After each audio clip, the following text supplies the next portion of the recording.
வணக்கம் and welcome to my channel. என்னோட சேனலை கண்டினியூஸாக வாட்ச் பண்ணிட்டு இருக்கவங்களுக்கு ரொம்ப தேங்க்ஸ். சேனலுக்கு சப்ஸ்கிரைப் பண்ணுறவங்களுக்கு ரொம்ப தேங்க்ஸ். இன்றைக்கி நம்ம பார்க்க போகிற ரெசிபி வெண்டைக்காய் யூஸ் பண்ணி ஒரு ஃப்ரை ரெசிபி தான் நம்ம இன்றைக்கி பார்க்க போகிறோம். இந்த ரெசிபி ரைஸ்க்கு ரொம்பவே நல்லாயிருக்கும். இன்றைக்கி நம்ம பார்க்க போகிற ரெசிபி வெண்டைக்காய் யூஸ் பண்ணி ஒரு ஃப்ரை ரெசிபி தான்.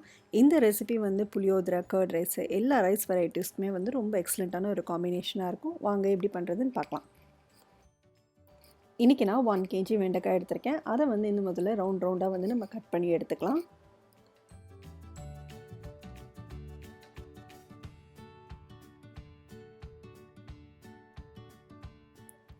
இந்த மாதிரி நம்ம கட் பண்ணி வச்சுருக்கிற வெண்டைக்காவை ஒரு சைடில் எடுத்து வச்சிடலாம். இன்னொரு கடாய் எடுத்துக்கலாம். கடாய் நல்லா சூடானதுக்கப்புறம் நம்ம ஆயில் சேர்த்துக்கலாம்.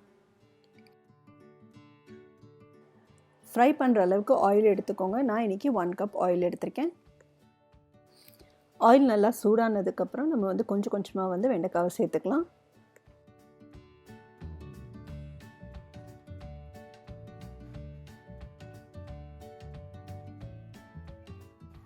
உங்களுக்கு எவ்வளோ தேவையோ அந்தளவுக்கு தேவையான அளவு ஆயில் எடுத்துக்கோங்க. வெண்டைக்காய் நம்ம ஆயிலில் ஃப்ரை ஆகிற டைமில் நம்ம ஒரு குட்டியாக ஒரு மசாலா ரெடி பண்ணிக்கலாம். இந்த மசாலா ரொம்பவே சிம்பிளான ஒரு மசாலா தான். இதுக்கு இந்தளவுக்கு பூண்டு எடுத்துக்கோங்க. தோலை உரித்து எடுத்துக்கோங்க. பூண்டை பெஸ்டல் வச்சு நல்லா நச்சு எடுத்துக்கோங்க. 1/2 டீஸ்பூன் மஞ்சள்தூள் சேர்த்துக்கோங்க. 1 டீஸ்பூன் உப்பு சேர்த்துக்கோங்க.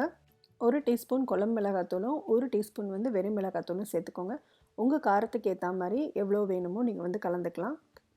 இப்போ நம்ம எடுத்து வச்சுருக்கிற ஐட்டம்ஸ் எல்லாத்தையுமே ஒரு தடவை நல்லா கையில் மிக்ஸ் பண்ணி விட்டுக்கோங்க. மிக்ஸ் பண்ணிவிட்டு ஒரு பக்கம் வச்சிடலாம். வெண்டைக்காய் ஃப்ரை ஆகிறதுக்கு 5 to 7 மினிட்ஸ்க்கு மேலேயே ஆகும். ஃப்ரை ஆகிற வரைக்கும் விட்டுடுங்க.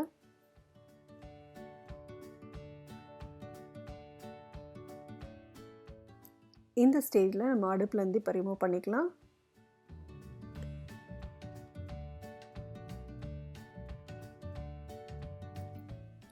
அடுப்புலேருந்து ரிமூவ் பண்ண வெண்டைக்காவை நம்ம அந்த மசாலாவோடையும் கலந்துக்கலாம்.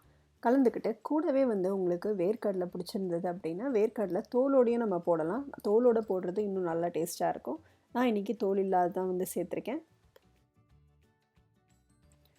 இது கூடவே நம்ம ஜஸ்ட் ஒரு 2 காம்பு கருவேப்பிலையிலையும் நல்லா ஈரம் இல்லாமல் ஆயிலில் சேம் ஆயிலே நம்ம பொரிச்சு எடுத்துக்கலாம்.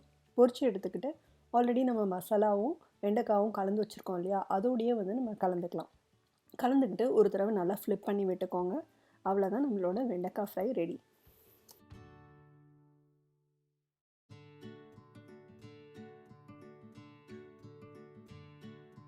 இந்த ரெசிபி நீங்களும் வீட்டில் ட்ரை பண்ணி பாருங்கள். இன்னொரு வீடியோவில் இன்னொரு இன்ட்ரெஸ்டிங்கான ரெசிபியோட பார்க்குறேன். அது வரைக்கும் தேங்க்ஸ் ஃபார் வாட்சிங் அண்ட் பாய்.